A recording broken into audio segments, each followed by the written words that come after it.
What's going on, ladies and gentlemen? I'm here with Cable, the Cabal, and Punk. We're going to be talking about the Chris Benoit Con-Spira-Series that I've been doing. I've done 2 prior episodes where we've basically just discussed how I'm just not buying into this whole Chris Benoit killed his family.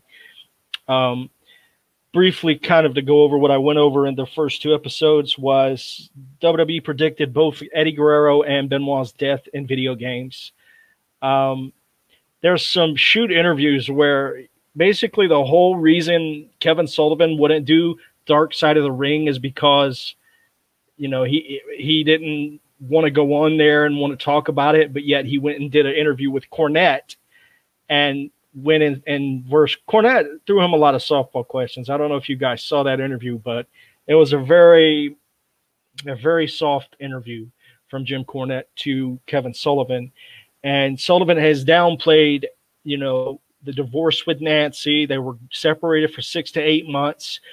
But when you listen to some of these other interviews, Eric Bischoff, Dave Penzer, you know, there's a lot of other guys that talk about this, how it actually bothered Kevin Sullivan to be separated from Nancy. So why would he lie publicly about the real life effects that it had on him?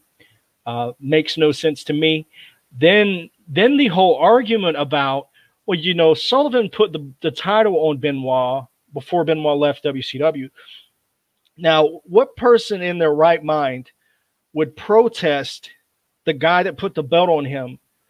Because that's what happened. Benoit, Malenko, Guerrero, all these guys protested Kevin Sullivan being Booker. They wanted him fired.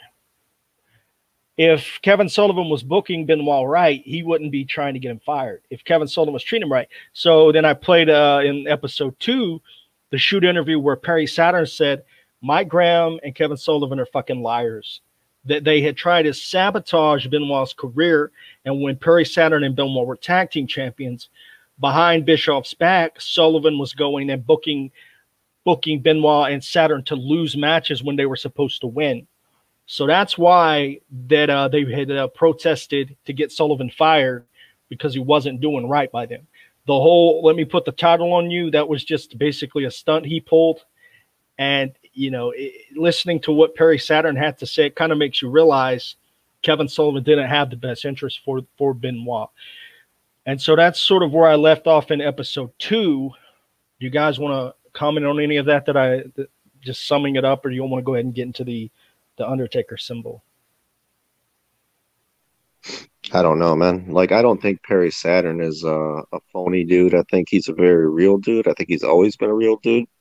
So if he believes that, I wouldn't, you know, just say, oh, he's bullshitting. I think he may be speaking some truth. Well, if we're speaking logically here, if you were with a woman and she left you for another guy that you work with, you're telling me that the first thing that you'd want in your head, I gotta make him champion? No, dude, I'm sure everybody, like the both of you even, I'm sure you'd love to make that guy fucking rot in hell, you know what I'm saying? Like, don't give him world titles, like, as you say, like, fuck him over, pretty much. But, Also, go ahead. no, I was just going to say, because I did watch, you mentioned the Cornette interview. I watched one where I think it was kayfabe commentaries. I don't know, but he was a young enough guy. And basically, on that, he was basically discussing, like, he was going in depth about it when the guy asked him, you know, about the theories about he's involved, and he was like, no, everything was cool with us. I had no problems with the breakup, but dude, you can clearly tell that that was a fucking lie. He was obviously fucking over Benoit in WCW, because what man in the right mind would be like, oh, this guy took my woman. Well, I'm going to make him a world champ. Get the fuck out of here. I don't buy that shit. And if he just come out and said that, you know, it bothered me. Obviously, I was married. This woman was the love of my life.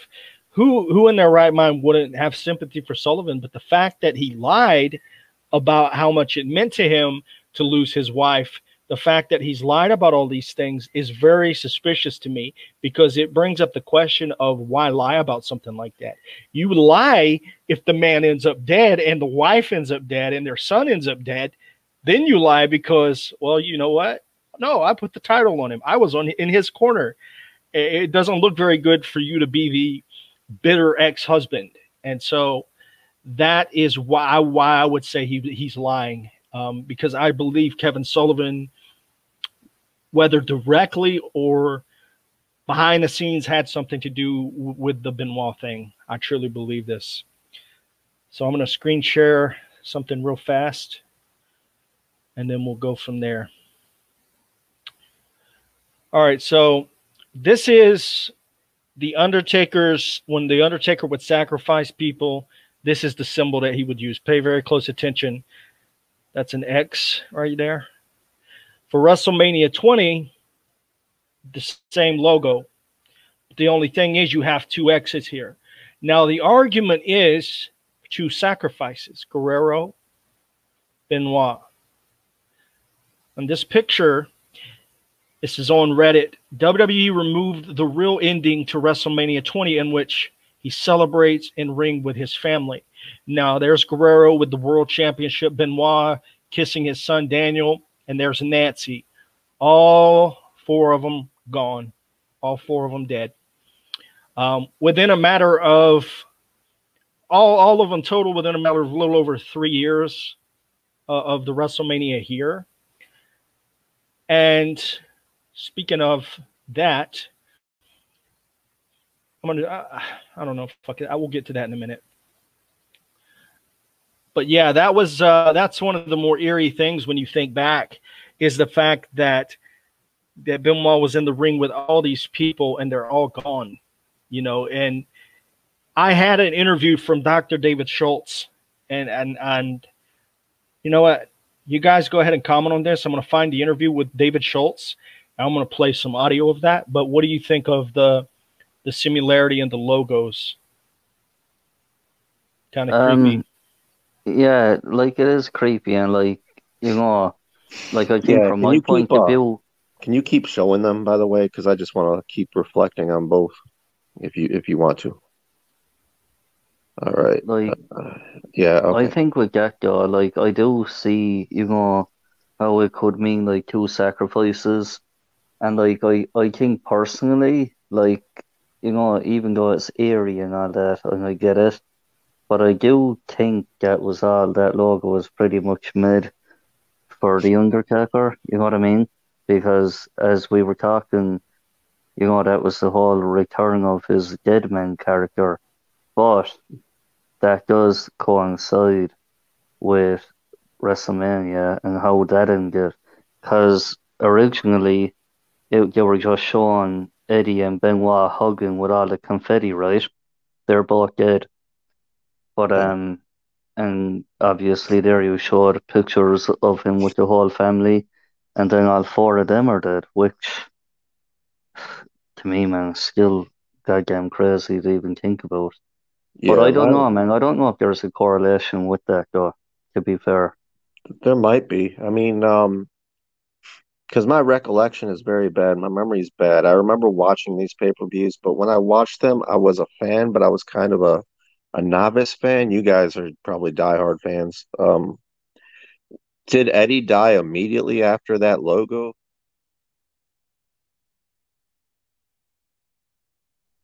Was that 2004, that WrestleMania? Like, even if it was a year after, I mean, well, here's the problem too. Is yeah, we got smart asses in the comment section. Is in those games when the Guerrero death was predicted and the Benoit death, it was the Undertaker in the video game putting Guerrero in the casket, and then the Undertaker saying to Benoit, "You'll have no one to blame but yourself with your grieving family." So the fact that he returned that same night, I don't know, could be more suspicious if you really think about it. Yeah. But I'm on this Dr. Schultz interview. I'm trying to get to the part that I need. So you want to carry on a little bit, I'm going to find this part. And then when I play this, people are really going to start to realize there's more to this than meets the eye. Yeah, I'll try my best. Yeah, and then Stone Cold, he took his ball and went home. Like when he was on the cross, like that was way before that, right? When Stone Cold took his ball, I think it was. I think that was Attitude. I think That was Stone Cold left. 2002, I want to say, when the whole Brock Lesnar shit went down. Yeah, So that would have been 2 years prior to that WrestleMania, 3 years prior before Eddie died. yeah. And I don't think Vince is as stupid as like, especially when all this was going on. I don't think Vince was as stupid as a lot of people thought he was. I think he's backstage. He knows when somebody's getting upset and about to leave. He knows people have bad feelings and gonna make the company look bad. So on the whole thing with Guerrero, you guys remember I said when Chavo was recounting the story, he said that Michael Hayes was mean mugging, Eddie Guerrero, and that Eddie had called Chavo and wanted to have a conversation, and basically when Chavo called back because he was busy at the time, had to have he told Eddie he would call him back. When he called back, Eddie's like, I'm good. I'm good. But the version that Chavo said is the hotel security found Eddie face down in his hotel room. My question to that was, if you find a man face down in a hotel room, why are you calling his nephew? Why are you not calling 911? Get some medical staff there. If he's passed out like this, why would you call the nephew? And not Punk, you can back this up. When Chavo told the story, he talked about how they had to cut the bolt to get in the room. Yeah, So that contradicts itself, because if they called you and told you he's in his room face down, why would then when you come down, why would they need to cut the bolt a second time? It don't make no sense.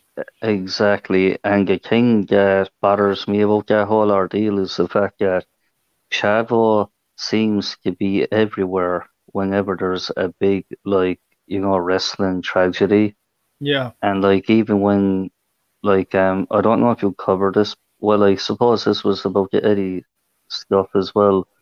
But when Jericho was interviewing him, he would always I don't know, if something got traumatic happened, you would have really good memory about it, right? We can Yeah. all agree on that. But if you listen back to that where just say if you were talking about a situation and you kind of stumbled on your word, I guess, and then I would say something that probably doesn't correlate to the story, but you were like, yeah, yeah, yeah, yeah, yeah, yeah, that's kind of weird. He wasn't really being descriptive, and when he does say something, he kind of contradicts himself, as you said, with the whole door locked, and but yet they were meant to be in there 2 minutes prior to that.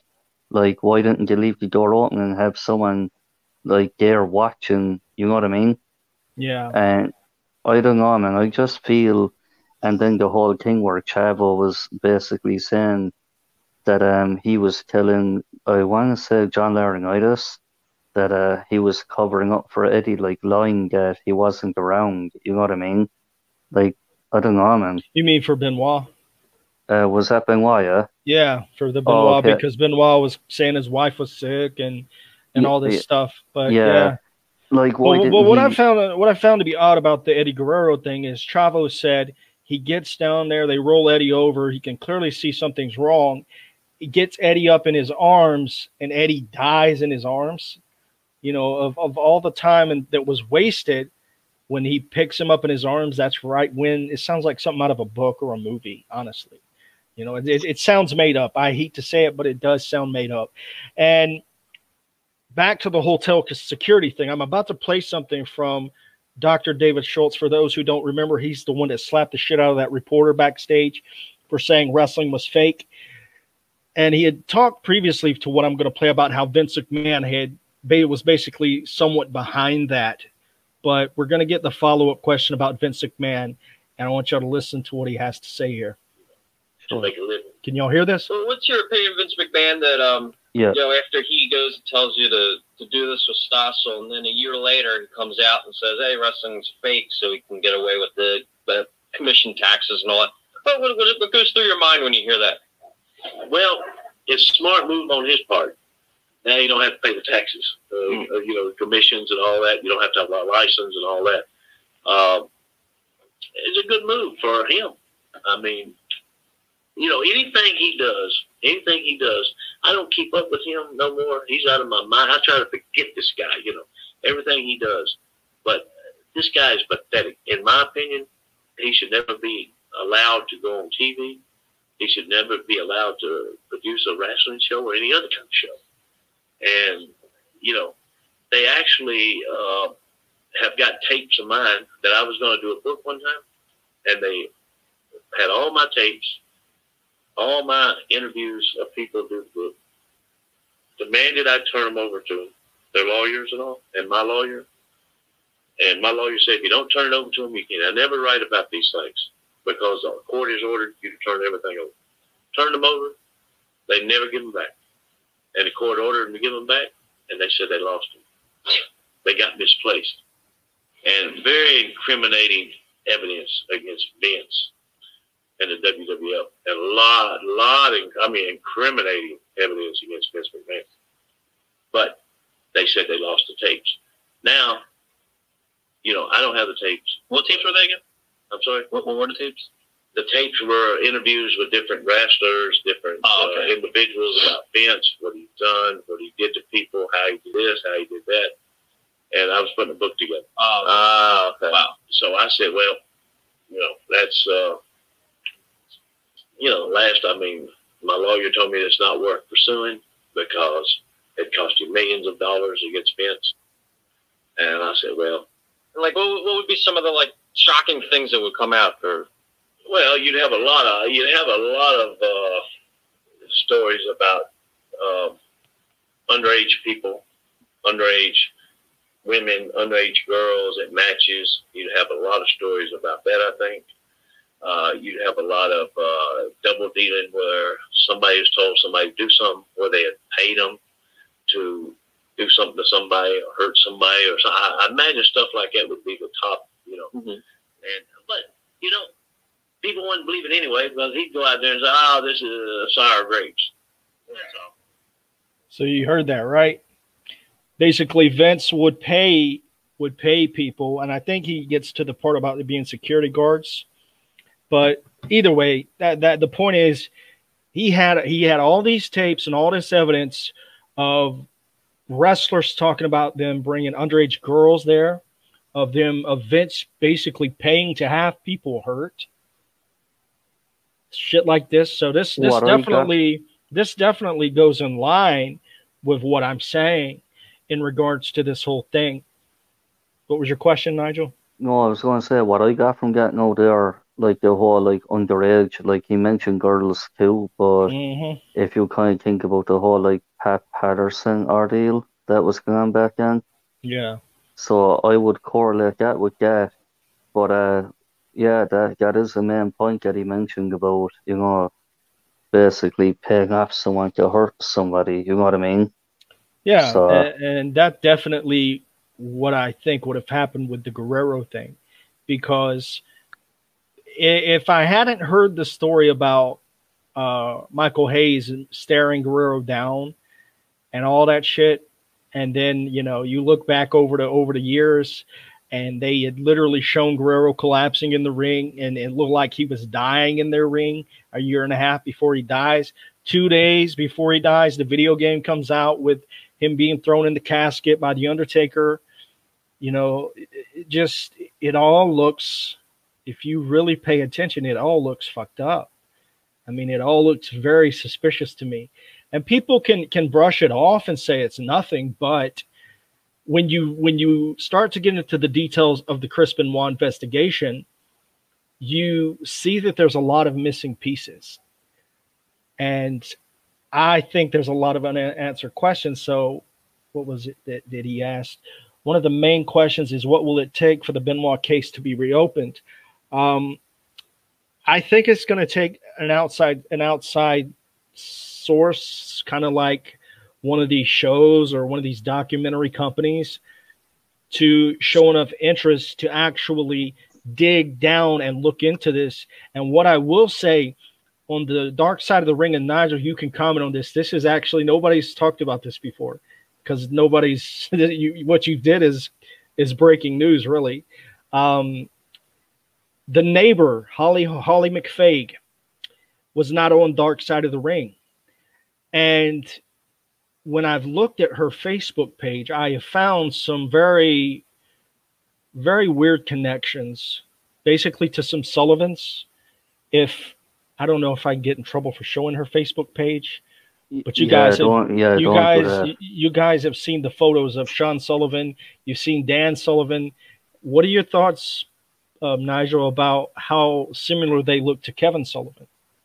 Yeah, like there is similarities, but the one other thing I will say, and you'll probably mention it anyway, is the fact that on her page, like where like recent like areas she worked in, all of them have a location, right? Yeah. Except for the one where she was in Georgia. Yeah. That's kind of the one, like, okay, why is every other place you work at, why does it have like, the way you can tag your location where you work? Yeah. Everyone is tagged except the one in Georgia. Like, it's like she's trying to erase that whole thing away, you know what I mean? Yeah, and I just want to touch on, because I didn't see the picture of what you're talking about. You and Punk did. But, do you think I'll get flagged for that, like, if I just show? Yeah, probably. Yeah, you would, because that's you, actually, like, I guess a personal, you know what I mean? Okay. Yeah, I was just going to touch on what you said before, like, why have people not spoken out on it? I think if, like, more wrestlers did, I think that would help the case as well. I think a lot of these wrestlers live in fear when they live in the WWE, and that's why when they get out of the WWE, they mouth off. But I don't think a lot of them don't have the balls to talk about issues as big as this, even if they do get out the WWE, because these people got money, and when you got money, you could do a lot of crazy things to people. How long was the Benoit case open before they closed it? Because I believe it wasn't really open.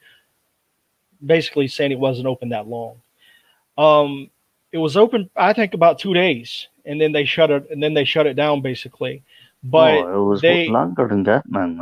No, it was basically 2 days, and I think for the fact of they come out the next year and did some little report, but I don't think they actually investigated, because when you listen to the Dark Side of the Ring and Nancy's sister talks about how the stuff in the house was just piled up, and it's like they didn't even really go through the shit in the house. They definitely, listening and talking to people on the Facebook groups from Fayette, Georgia, they said they know people that worked as detectives, worked within the agency or whatever with those cops, and they said that the investigation needs to be reopened because it was so poorly done. Like, it's so poorly done that they really need to reopen the investigation. And it is definitely innocent. Yo, is that the real one? This says no forced entry. Chris made calls that weekend, which home invaders wouldn't let anyone do. His dogs were spared and somehow didn't attack the intruders. Well, here's the answer for that. Here's the answer for that. When the police arrived to the Benoit house, is it not funny that Chavo Guerrero supposedly told the guy that called the 911, oh, the neighbors are real friendly with the dogs. Go get the neighbor to come help you with the dogs. So this was a known thing. The neighbors were good with the dogs. She's the one that jumped the fence, went over there. I didn't want to really get into this part of it, but since we got people here, they want to think they know every fucking thing. No, you don't. The neighbor that I'm suspicious of, the neighbor that Nigel here went and asked to do an interview with, and please, Nigel, tell everyone her response to your request to do an interview, because it's very weird. Basically, it was no, and then it turned into something about in 2 weeks we can arrange something, and then I said, cool. What would be a suitable date? And then it was blocked. Now, this is the same neighbor, since y'all want to get a little smart asses in the comments, the same neighbor that jumped up and ran to Boston and hired a lawyer and had a spokesperson speaking for her. This same person, I haven't seen one single interview from her. Y'all can keep tuning out. Y'all don't want to hear this shit. Tune the fuck out. This is the shit you don't want to hear. The same neighbor that jumped up and ran back to Boston to get and hire a lawyer. That don't sound to me like someone that just doesn't know anything. It sounds like to me someone that wants to run. Because why else you going to run and hire a lawyer when your neighbor was killed? I've never heard someone do that. Makes no fucking sense. None at all. And another thing to touch on as well with the whole like police about the whole dogs. Like, wouldn't the police be trained in a way to like, you know, have something on them like fucking pepper spray or something? Or called a pound. Called a pound. Yeah, something like that. But like, I don't know how deep you're getting into this part, because I know you want to leave this for another part. But there is a lot of shady shit with this whole like dogs and shit. And I'm sure you will get into it in the next episode, man. Yeah. So Chris made phone calls that weekend. Home invaders wouldn't let anyone do. Now, who did Chris make phone calls to? Did he make a phone call to his father? Oh, he didn't? Oh, his own father he didn't call? That's a little odd, is it not? I love that we got smartasses here. It's gonna bring out this asshole-ish side of me I didn't want to. Why didn't he call his own father? Why did he only call Chavo, Scott Armstrong, people that, as Chavo said, could cover for him to be at work? Seems like they didn't want the police coming there. Seems like this was a drawn-out thing. If the first failed accusation of steroids was true, don't you think in the bodybuilding industry you would have bodybuilders killing their families left and right? Failed out of the equation. So that was the first argument that came out about Benoit. Oh, he was roid rage. You don't have roid rage all fucking weekend long. You don't. You just don't. Second accusation. Anybody remember what the second one was? Oh, eventually it comes out. The brain of an 80-year-old. Brain of an 80-year-old. Last time I checked, I don't see that many 80-year-olds going around killing their family. I wouldn't think someone with the brain of an 80-year-old would get on the internet and type up how to revive their son back from the dead. Wouldn't seem like somebody with the brain of an 80-year-old would think to do that. Wouldn't think someone with the brain of an 80-year-old would wrap their wife up in the way that she was wrapped up in a rug and then duct taped and all that. Doesn't sound like someone with the brain of an 80-year-old to me. What about you guys? Does that sound like someone with the brain of an 80-year-old? No, I don't think so. It sounds like he did a lot of things before he died, and a lot of older people, especially with dementia, can barely remember where their keys are, let alone place Bibles in places and choke somebody out. Sorry, go ahead. No, that's all I had to say. Yeah, I wanted to touch on that. Home invaders would have prevented Chris from making calls and would have kept him quiet if home invaders entered They're going to the make house. me get into my theory now. They're really going to do this. No, ahead, I will say this. On the lines of that, if you wanted to make it look like that he did it and it wasn't a murder, the last thing you would want to do is cut the phone lines. I don't know about you guys, but that's what I do. Yeah, I can agree with that. And my point in the whole thing about bringing up that Holly McFay, Benoit's neighbor, has ties to the Sullivans, because you look on the Facebook, I've shown you, Nigel, and you say the Sean Sullivan looks a lot like Kevin Sullivan, and so does the other Sullivan that she's friends with. That shows that she's got ties to these Sullivans, went to the same school. When you look, and you were talking a little bit earlier that she worked at CBS Boston, right? Mm-hmm. So the town in which she worked for CBS Boston is the exact same town and state that Kevin Sullivan grew up in. So there's your another tie to the neighbor and Kevin Sullivan. So what would be the reasoning? His dogs were spared and somehow didn't attack the intruders. Well, you've got the neighbor who's very good with the dogs. So if there was this invasion, which I believe there was, I think she could have, since she does have ties to the Sullivans, maybe they were staying over at her house. Because it was reported that one of the last people that saw the Benoits was Holly McFaig. So she's got them over there at her house. For some reason or another, she goes back to the Benoits' house, or she's still there. And these people, they sneak over, and at the right time, they're able to get in. The dogs are already taken care of because she's good with the dogs. The dogs will not attack Holly. So boom, she puts them in a room. The dogs are taken care of. They're not a threat. As far as why would you sit there and have Benoit call all these people? Well, he had a place to be. He had to show up for work. So what was done was time was bought. That's exactly what they would want, to have time bought. And that's what happened. They bought all weekend, basically. And I find it real funny that Chavo got the message about the dogs being in the enclosed pool area 4, 5 in the morning on Sunday and didn't say a word until like 12 that afternoon. Well, actually, I'm sorry. Actually, wasn't it the following? Wasn't it actually 30? Actually, 30 hours he didn't say anything about it. 30 hours he didn't say. Sunday morning was when he got it, and nothing was really said about it until that next Monday at 12, about lunchtime. That's really strange.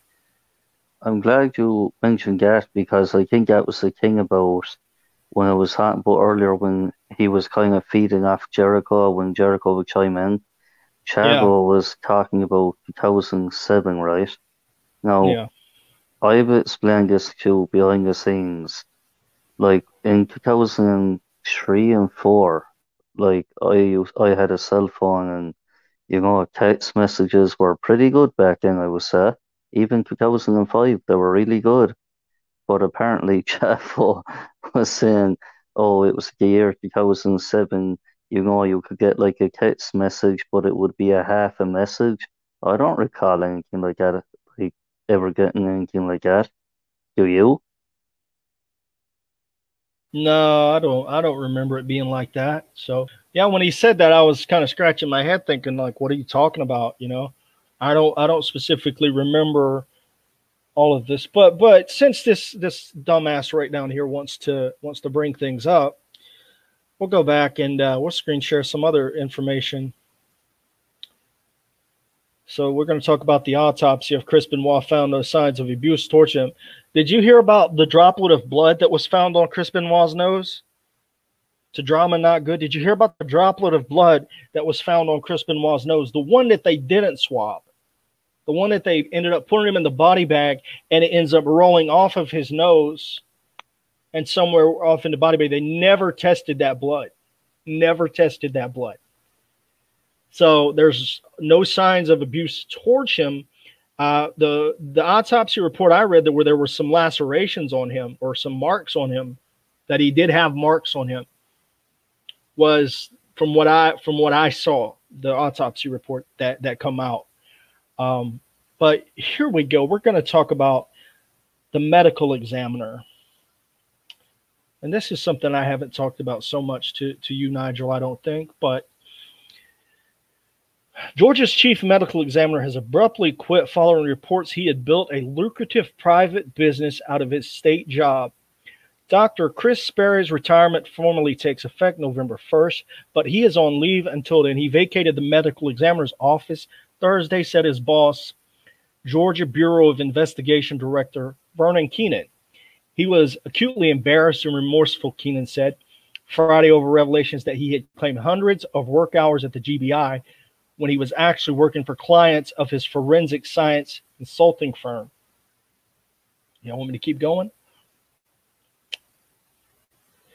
So basically, I think that's enough of that.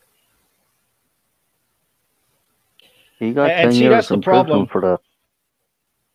I don't know about. I think that he just basically was forced to retire. But there's also another what you would call it, controversy with the same guy. That's the medical examiner, by the way, the one that was, speaking out about the Benoit thing. He was involved in it too.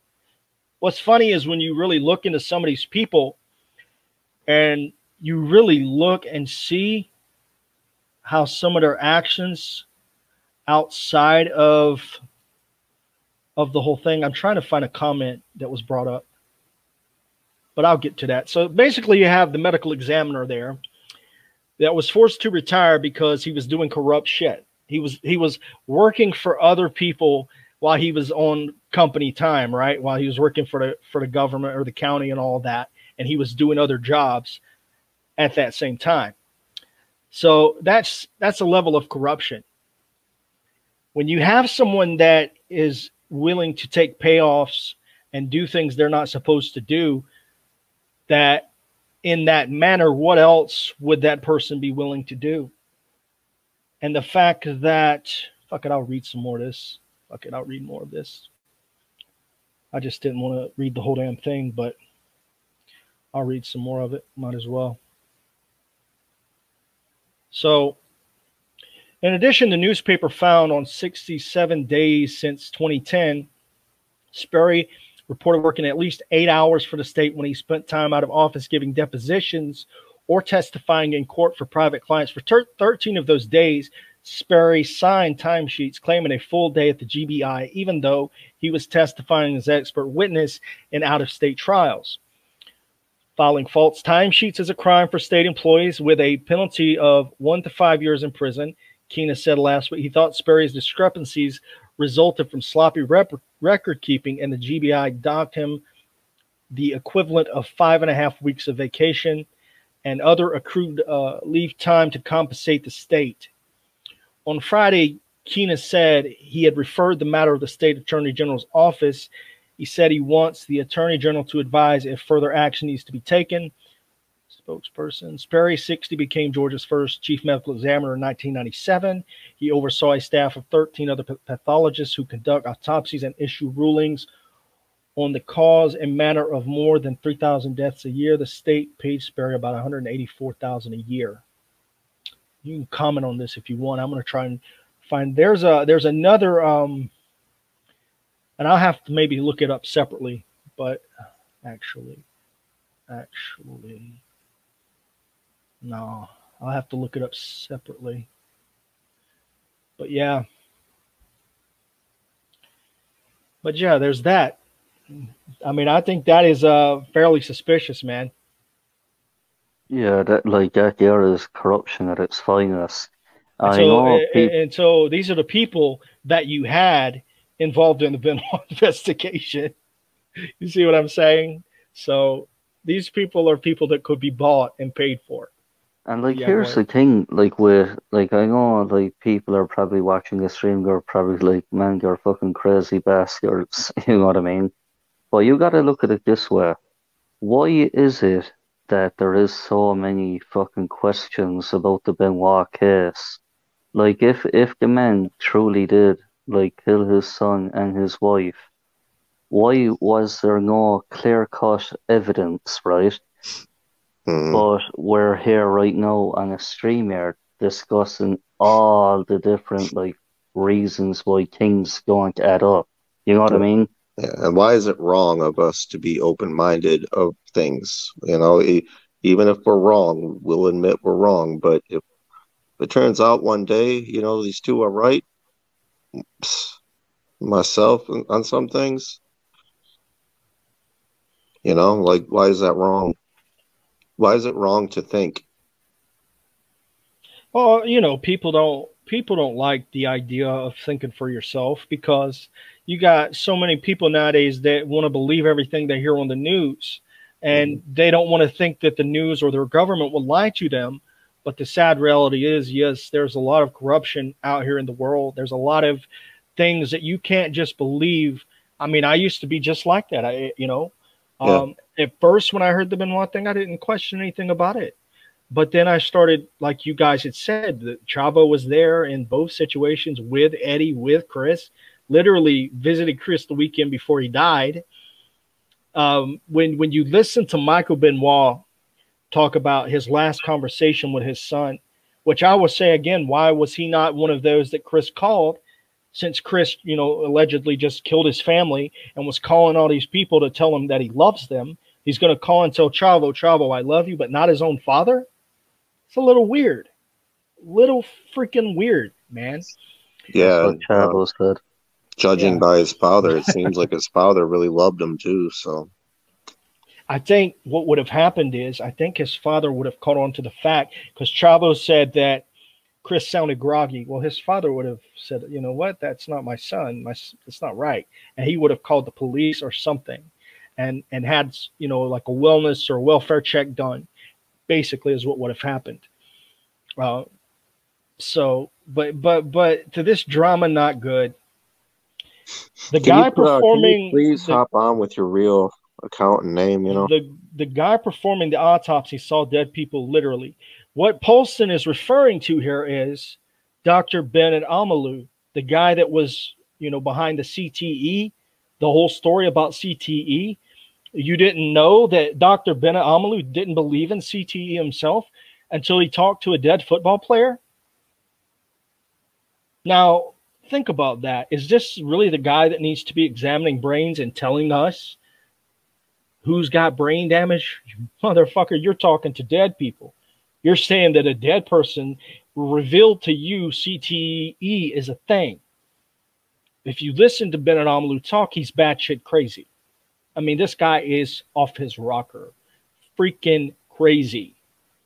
Out of his mind.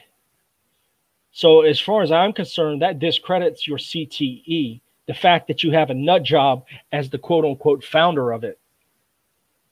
He's saying about scan your brain.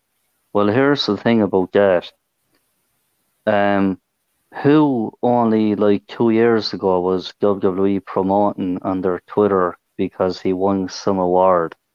Chris Nowinski, right? Yep. Who's to say that he wasn't fucking paid off? Who?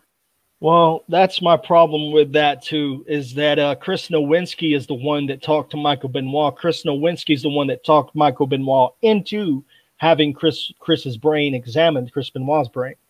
Now, we know Nowinski has ties to WWE. We know that for a fact. And back then, Vince and all these people from WWE were fighting the idea of CTE, fighting the idea of it being brain damage with Benoit. But the funny thing about that is, years later, they were funding Chris Nowinski's foundation publicly.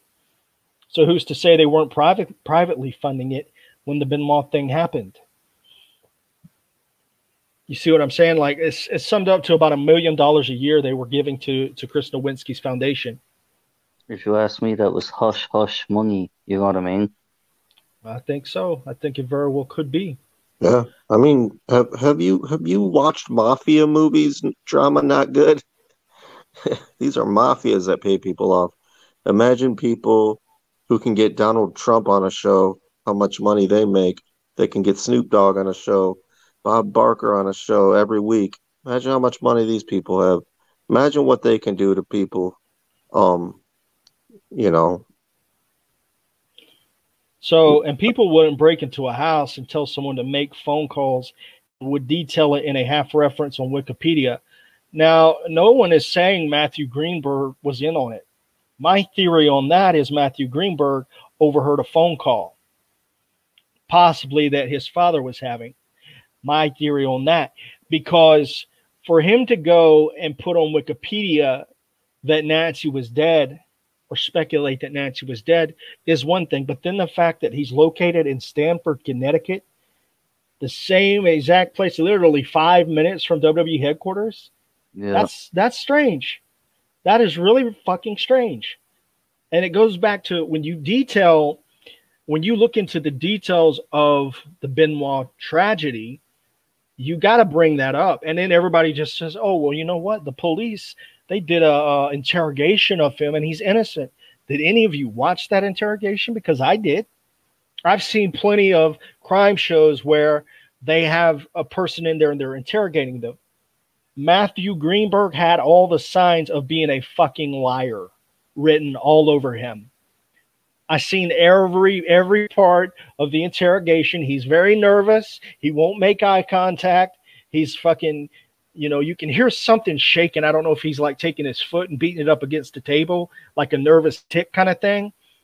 But he's very, very nervous. Couldn't remember what he did that Friday when Nancy would have died. Couldn't remember this, couldn't remember that. I'm not saying he was at the house or he was involved in it. But again, I think he overheard something. And again, it could have been with his father. Somebody could have made a phone call, something, this went down, yada, yada, yada. The fact that it got out before anyone knew there was a problem is quite telling. And it was from Stamford, Connecticut again. Come on. Dark Era in the chat makes a good point as well. Like, how could he work for the WWE and have a brain of an 80-year-old? Like, if I had a brain of an 80-year-old, my main focus would be putting on pants in the morning, let alone going out there 2 times a week and wrestling a full match, let alone a 30-minute match, an hour-long match.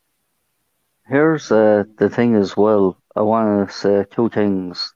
So, the one with the whole, like, goddamn, I'm getting brain farting right now.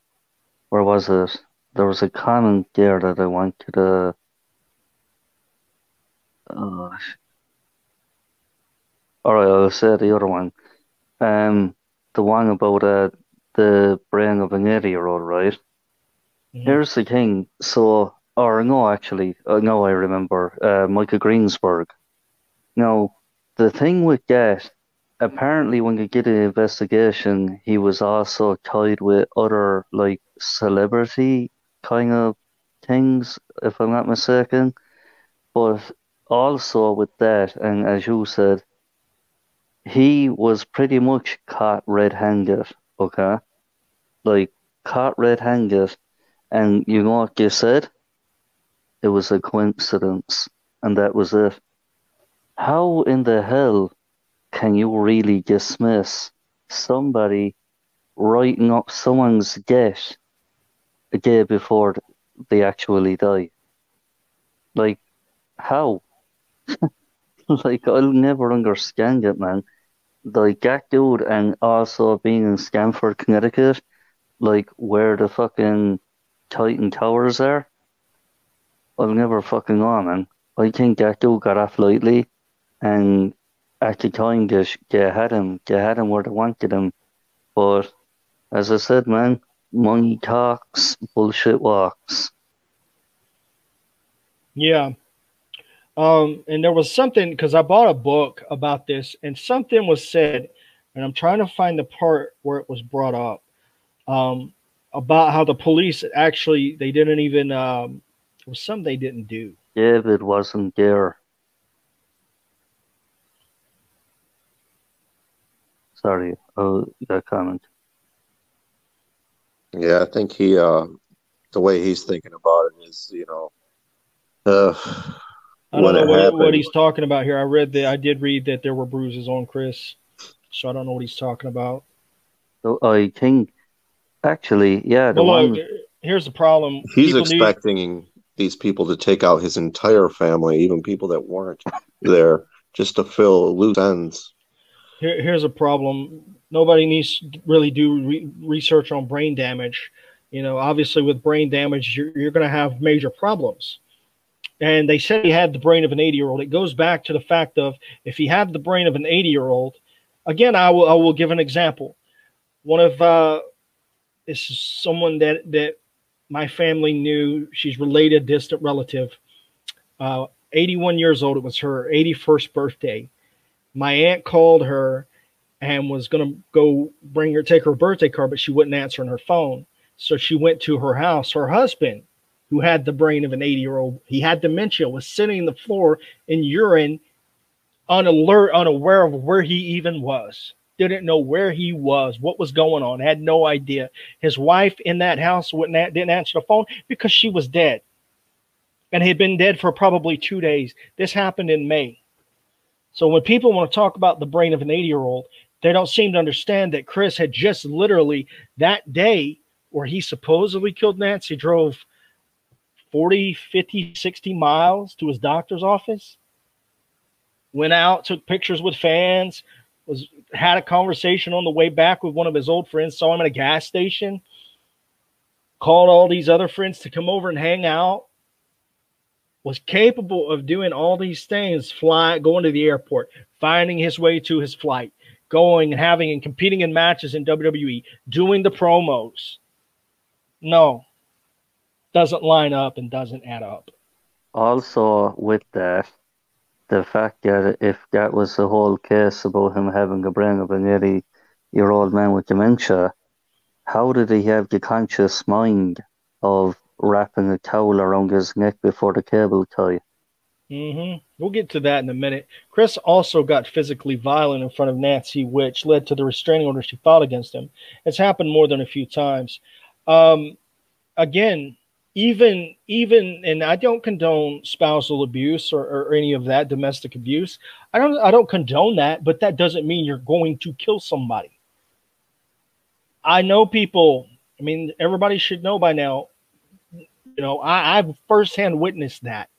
And it didn't lead to this person killing my mother. It doesn't lead to many other women who have been physically abused.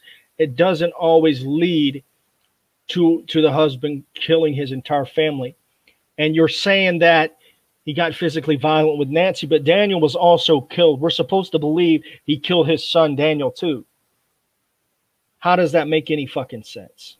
Yo, DH, can you, like, because there is a video that, like, where you could actually hear it from Vince McMahon himself. There's a video on YouTube. It's only like a minute and a half long. It's called Vince McMahon Lying Through His Teeth. And he even goes in depth about, like, the Benoit, about basically, if, you know, he had a brain of an 80-year-old man, he couldn't even function to go to an airport if he wanted to. So I was just going to say, if you wanted to play that for them to, like, hear it. I don't know. You'll have to send it to me. But here's the problem. I've heard that Kevin Sullivan was allegedly in Florida. I've seen no proof that he was in Florida. I've seen no proof whatsoever that he was in Florida. What I do know is Dave Taylor was spotted at the Benoit residence the day the bodies were found. And what I do know is Dave Taylor claimed he was at that Saturday show in Texas that Benoit was supposed to be at. And what I do know is no one confirmed him being there.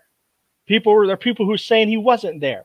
Oh, no, he said, oh, but I went there just in case they needed someone to, needed extra person on the roster. And the people investigating asked the guys backstage, and they said, that doesn't happen. You don't do that. You don't just show up just to show up. You show up if you're booked, but you don't just show up as a fill-in. So there's a lot of question marks around Dave Taylor. And that's one of the guys I'm suspicious of. I'll say it. I think he was involved. I think Dave Taylor was involved. Am I saying Kevin Sullivan was physically there all weekend? No, I'm not. I'm not saying that. Kevin was questioned, investigated by the police. No evidence was found against him that we know of. But again, I have seen no proof that he was in Florida.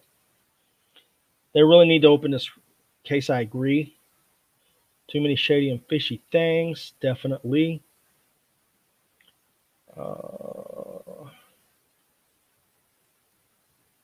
I'm not going to continue reading this guy's bullshit. What I am going to do is I am going to go on with the next part of this, because we're going to be here forever if I don't. So I'm going to screen share. You still here, Cabal? Yeah, I'm here. I'm just listening. So let's address the obvious. The name of the pay-per-view Benoit was supposed to go to, Vengeance. Now, the definition of vengeance: punishment inflicted or retribution exacted for an injury or wrong. Now, to me, that is very odd. Okay, you can say whatever you want. Owen Hart was just coincidence that he happened to fall over the edge and over the edge. Just a coincidence that vengeance, Benoit couldn't make it, which was punishment inflicted or retribution exacted for an injury or wrong. There's no question there in that situation what would have happened. I mean, you take a man's wife. Chris Benoit held Eddie very close to his heart, so close to his heart, where when he would break down over Eddie, even I would tear up. I'm sure you probably did too, DH, and anybody with a soul would fucking tear up over that shit. You could tell that Benoit held Eddie really close to his heart. So I'm sure, in a way, maybe Benoit did. You're cutting out. Oh, okay, my bad. Go ahead.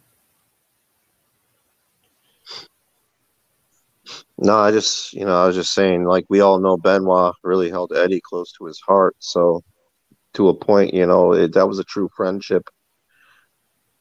Losing Eddie, I'm sure he would want vengeance in some way, some form. Yeah. So we got that out of the way. Now we're going to look at this. Now these are little details that I'm putting together that when you analyze it, to me, it looks it's kind of weird. If you would think, like Dr. David Schultz said, that he had wrestlers on tape admitting that Vince would hurt people. If he had been doing this since at least the 80s, and there has been many questionable deaths in WWE, again, back to the Owen Hart thing, I think Vince would have come to a point where he was able to, with the empire that he runs, if these are the things that have happened, basically have it mastered. So Benoit's last WrestleMania opponent, MVP, real name Alvin Antonio Burke Jr., who was Chris Benoit's last opponent, Elijah Burke. What's the definition of Burke? To murder as by supplication, or few mark of violence.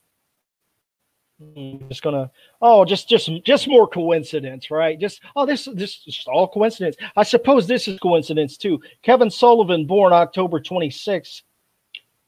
CM Punk, who would have been Benoit's opponent, also born October 26th. I suppose it's also coincidence that the guy who replaced Benoit, of everyone they had on the roster, was Johnny Nitro. All coincidence. WCW reference there for those who don't get it. Suppose this is all just one giant coincidence. The Stamford, Connecticut Wikipedia hacker, just coincidence. The fact that the neighbor was called over, of all people, to go take care of the dogs. They didn't call the pound. They didn't do things really the proper way. They allowed a person in Holly McFake to enter a crime scene. And you can tell me, well, they didn't know it was a crime scene. What they did know was that a message was sent that the dogs were in the enclosed pool area, and that they hadn't heard from Benoit in 30 hours. 30 hours they hadn't heard from Chris Benoit. And here's another little tidbit of information. Biff Wellington. Let's look down here. Stampede Wellington frequently tagged with Chris Benoit. So they were international tag team champions. So this was one of Benoit's tag team partners, found dead the same day Benoit allegedly killed himself. Hey, DH, I got to get off here, man. My phone's about to die, man. But thank you for having me on, man. I appreciate it. Thanks. So in all of this, what I'm telling you is there's a lot of question marks. There is a whole hell of a lot of unanswered questions. Andre the Giant killed Chris Benoit before his death. He ran him over with a semi. Look, you guys can be sarcastic if you want, but I dare you to counter one thing I've said. Why did the neighbor get to go into the house? You want to hear the 911 call from the neighbor where she's fake crying after just discovering Nancy and Daniel dead? You want to make your jokes? Okay, why don't we play that? Why don't we play that part? Because I can't wait to play this for you so you can hear her fake crying after literally walking in on someone she found dead. And before we even get to that part, you think Nancy had been dead since Friday. This is Monday, Friday, Saturday, Sunday, Monday, 3 whole days. Well, technically probably 2.5 days. You don't think that it would stink really, really bad? I go back to the Travis Alexander case when they were in the garage and they were calling 911 and they said it smelled like death. They could smell that from the garage. You don't think this woman walking into the Benoit's home would have smelt that? But she proceeded to enter anyways with those dogs. She proceeded to go and as Larry Elder, or not Larry Elder, Larry Alden, the cop that showed up on the scene would say she took a little bit longer than he thought she should have. So how long was she walking through this house with dead people in it? But you know what's funny is there was a narrative, and from the beginning, that narrative, even from the neighbor, was that Benoit did it. So explain that to me. People got jokes in the comment section. Y'all ain't got nothing to counter this with, though. I guarantee you that. Y'all ain't got shit to counter it with. So make all your stupid jokes. But let's deal with the real shit here. When I'm going to get onto my other account real quick, we're going to play the real 911 calls. So we'll see about this right here. Let's see what you got to say about this. So I'm going to go down to, see, it's about the fourth one, maybe. Hang on. County Communications Operator.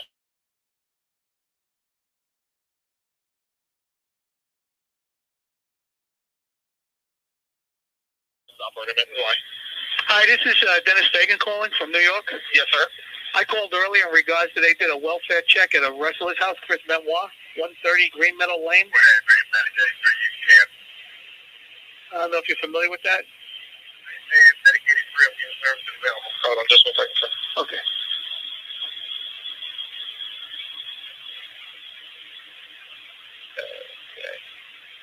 What was that, 130 Green Meadow? 130 Green Meadow Lane, yes.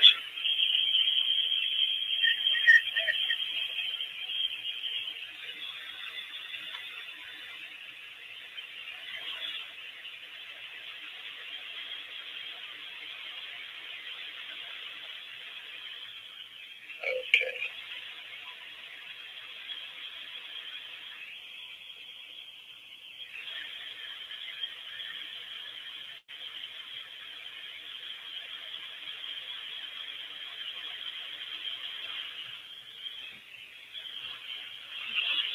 Okay.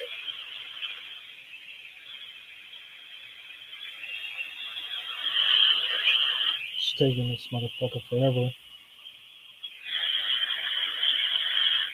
Hold on just 1 second, sir, okay? So he's doing now, this operator, he's checking in with the police at the scene, and they're going to inform him the dogs are there because these dumb fucks that showed up on the scene didn't, I guess, know to call the pound. This is how well orchestrated this whole thing was. But you got people in the comments making jokes. You should be making jokes of the police who didn't even know how to handle a fucking dog. Get the fuck out of here. Oh, Jim, it's not too good. Just on the phone. I want to police again. Yeah, they can't get in. There's two vicious shepherds running around the front yard.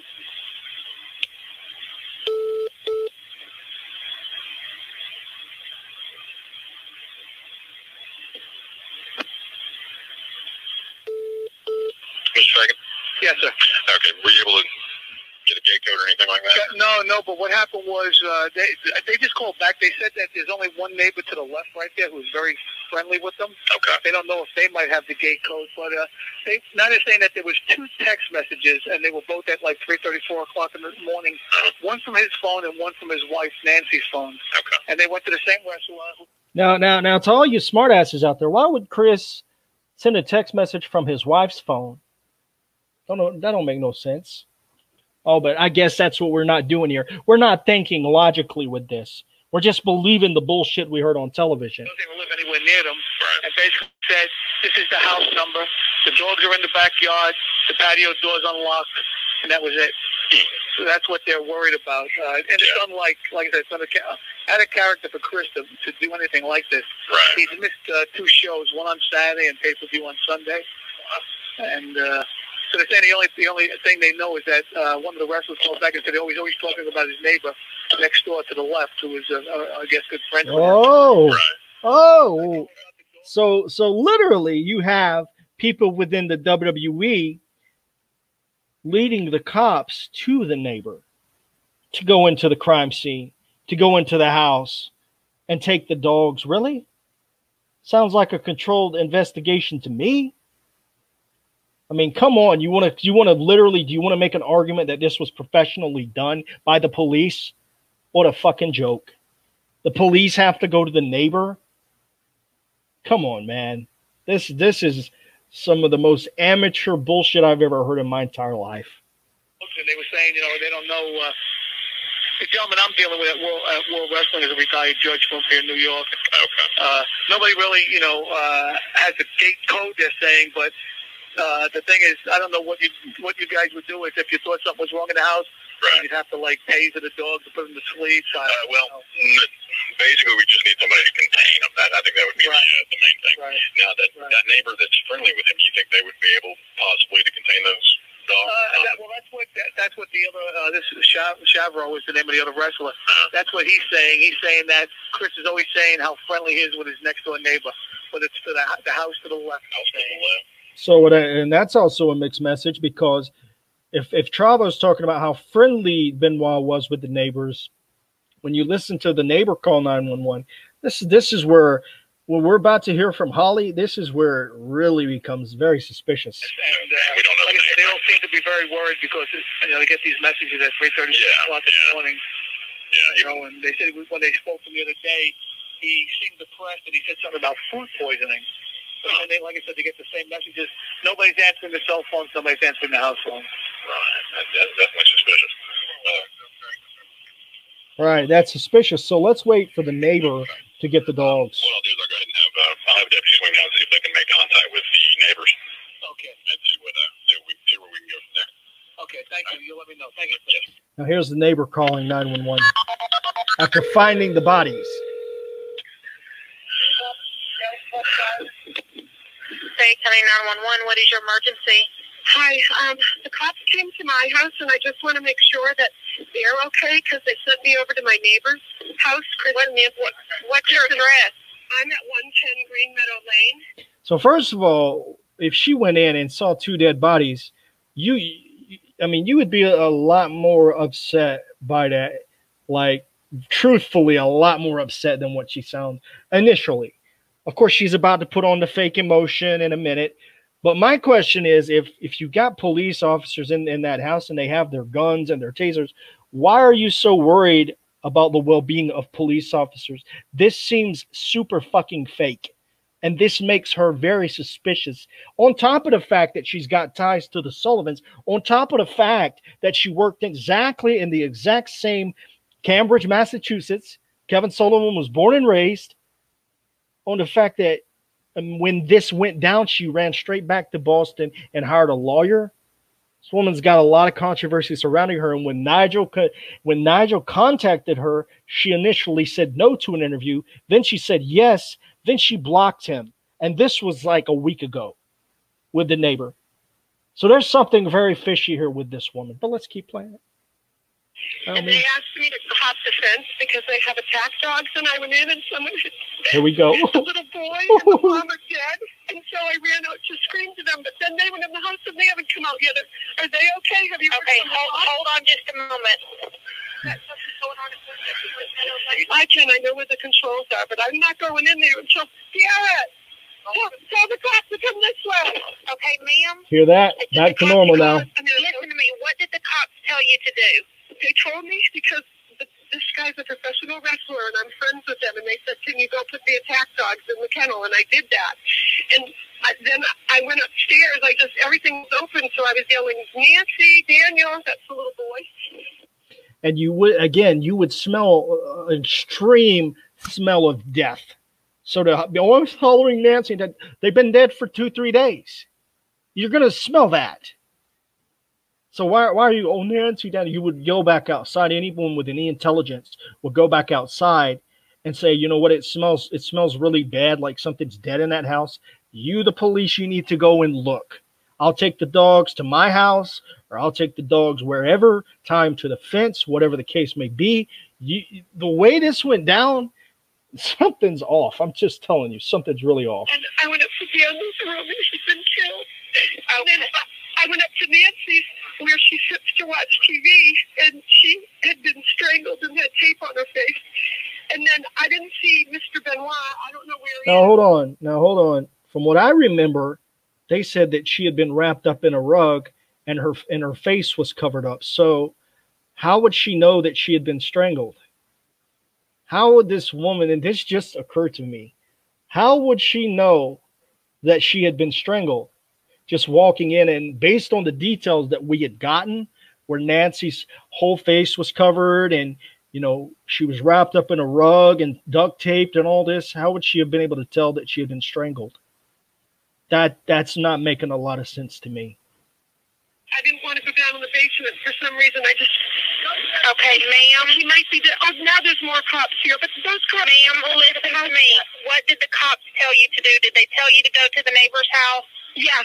And okay. Now they came when I said everyone's been murdered, and they went in the house, and I said I looked in every room but the basement, and they went in the basement. Which ironically was where Chris Benoit was. So she looks in every single room in that house except for where Chris Benoit was.